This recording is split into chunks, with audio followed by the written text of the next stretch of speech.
I'm A.L.M. Amir. Today we are going to deal with float and ownership of same in various conditions of contract. The general pattern at present for the implementation of a construction program, construction project is by a program in which all the activities are identified and broken down into sequence and duration and then plotted on a matrix which establishes which are the critical activities as the same to be started and finished on fixed dates, or the completion of the project will be delayed. The non-critical activities shall have some leeway in the duration, and any delay up to the end of the leeway shall not affect the completion date. In a project management, float or slack is the amount of time that the task in the project network can be delayed without causing a delay to subsequent task and project completion date. The Society of Construction Law Delay and Disruption Protocol defines float as the time available for an activity in addition to its planned duration. Types of float. In practice, the contractor often adds two types of floats in the program. Terminal float, which is the leeway the contractor adds to his estimate for completing the entire project. Activity float, which is the leeway the contractor adds to each activity it performs during the project. The total float is the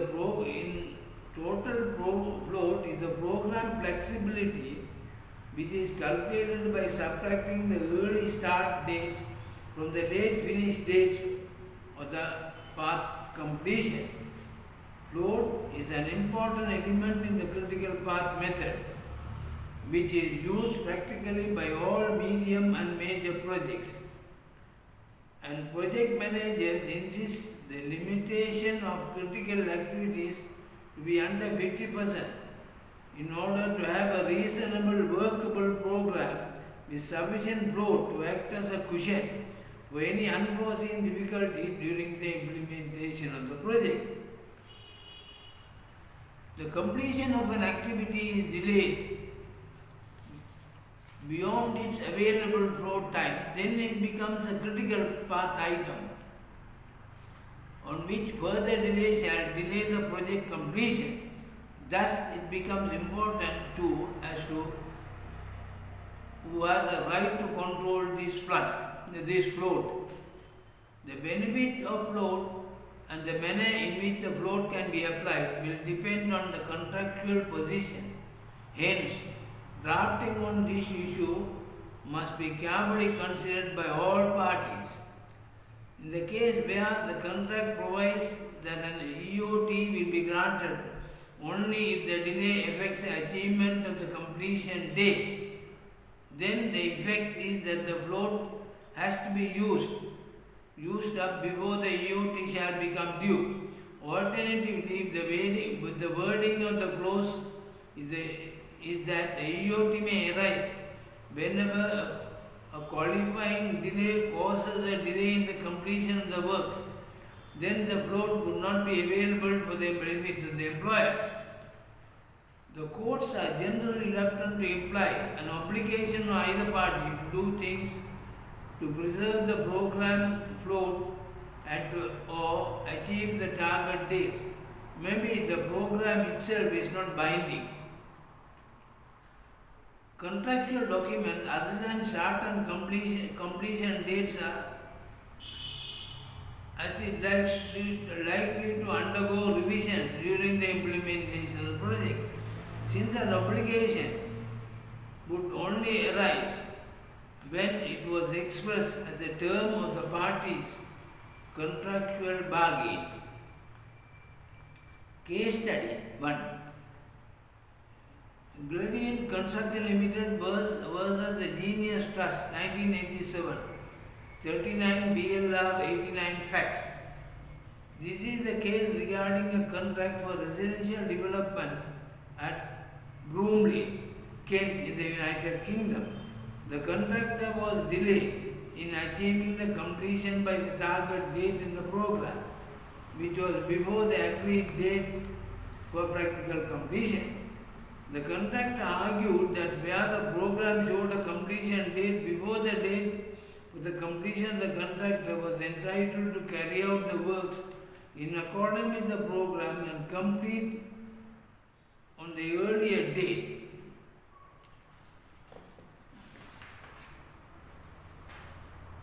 The result, the court held that the contractor was entitled to complete on an earlier date, but there was no implied term obligation by the employer to perform the agreement in a way which would enable the contractor to complete the works by the earlier date in the program.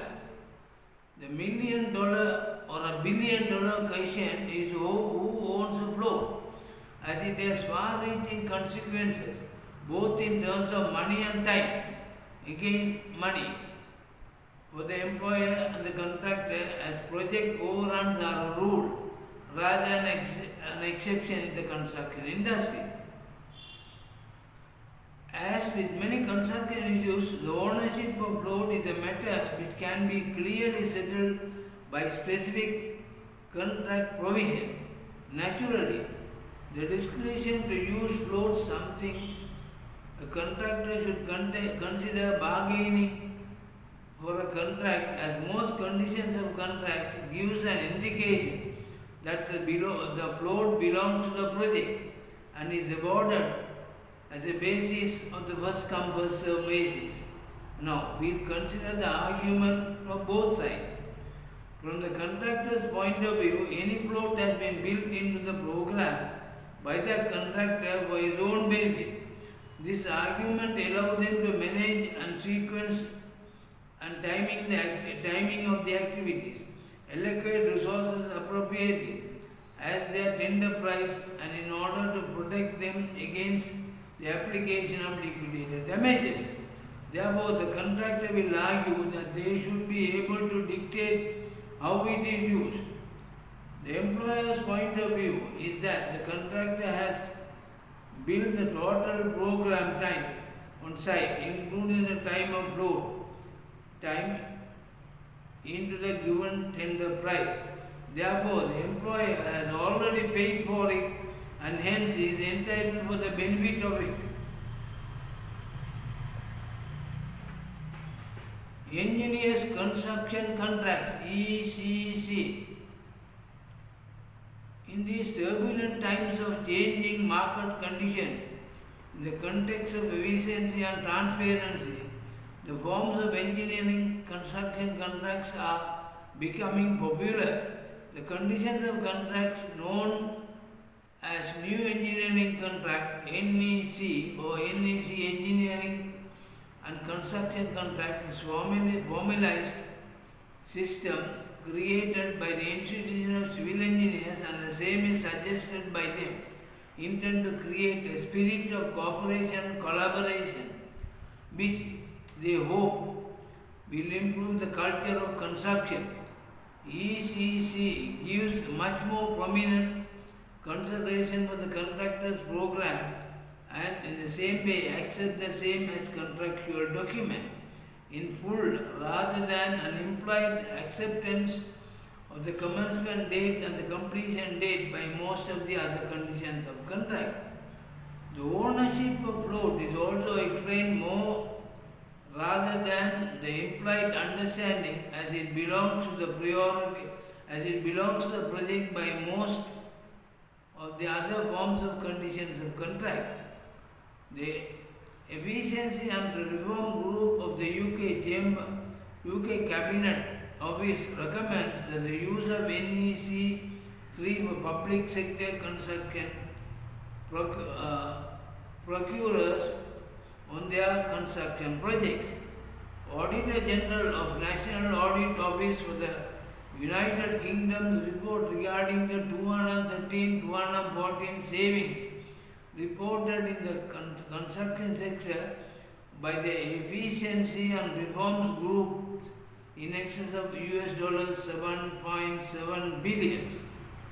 The importance of program.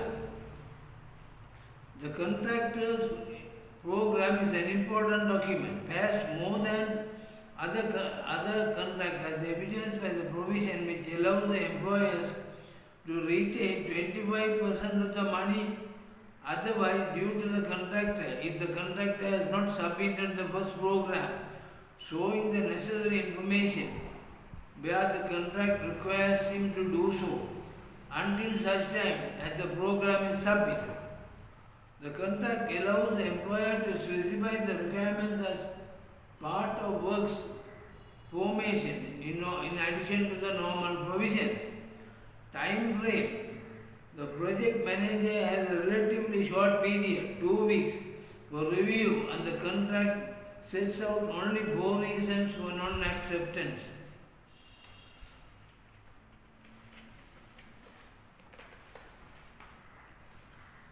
Timely and realistic. The understanding is that the program shall be realistic and timely for the contractor and project manager to make joint decisions. The intention is to motivate the contractor as it is in his employer's best interest to do so. Time risk allowance. One piece of information is to be shown in the program is the time risk allowance, a form of float made by the contractor when setting the planned duration for activities. Such allowances are owned by the contractor but must be realistic for approval. Terminal float. Another feature of ECC contract is the terminal float is owned by the contractor. Activity float and time risk allowances. The ECC makes no similar terminal float provisions for activity float. Therefore, it is likely that assessment of delays will eat into the activity float remaining in a project. That means the activity float is used up by delays as they arise, no matter who causes them. In other words, the project owns the activity float. This where the concept of time risk allowance becomes important. Time risk allowances are required as part of ECG programs, clause 31.2. If the contractor identifies an activity float in the program as a time risk allowance that is protected similar to a terminal float, in other words, the contractor owns that time risk allowance.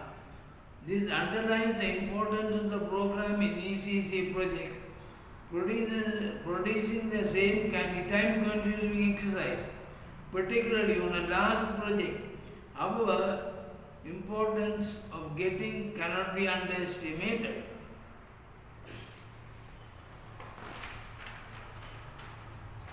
Conclusion.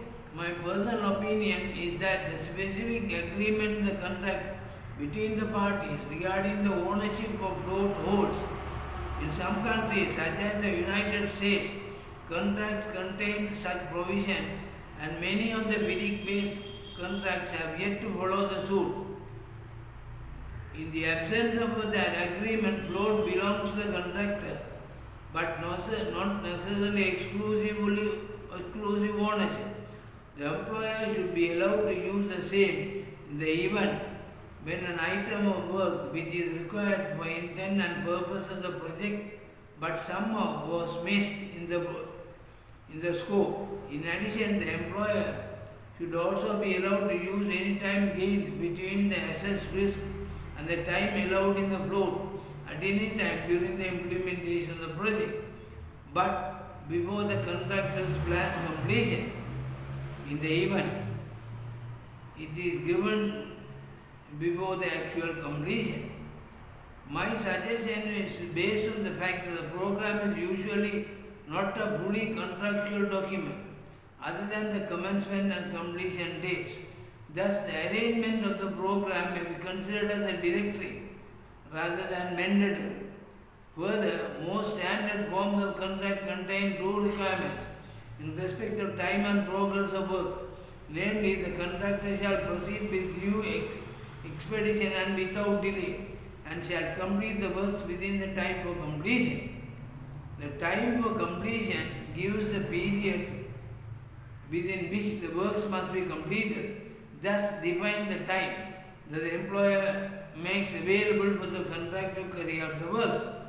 It would be unfair to the contractor to allow the employer to reduce the time available to execute the work and recover the delay damages. In general, the program is made by the contractor as to how the contractor chooses to execute the works. It is the contractor who decides the method of construction, sequence of activities, deployment of resources and allowance for risk, all of which determine the contractor's program. The program can be considered as an estimate of how the works might proceed based on the contractor's chosen methods. Thus, the contractor alone takes the risk of regarding the underestimation of time needed and hence should alone benefit from any contingencies that may have been built in as a float. The quoted case study also supports that view, at least in principle.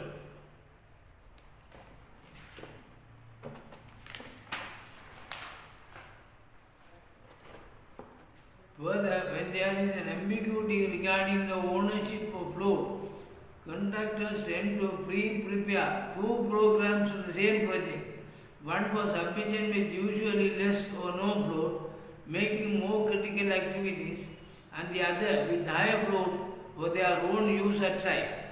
This creates a problem during implementation of the project, as the engineer may question the reasonableness of the submitted program for the purpose of reporting progress and impact delays. It is better to have the correct, reasonable program with sufficient float as a supplementary list containing the assessed risk allocation and actual time allowed as a float for non-critical activities. This type of arrangement, as suggested above, gives some advantages to the employer for use of some float. Thank you.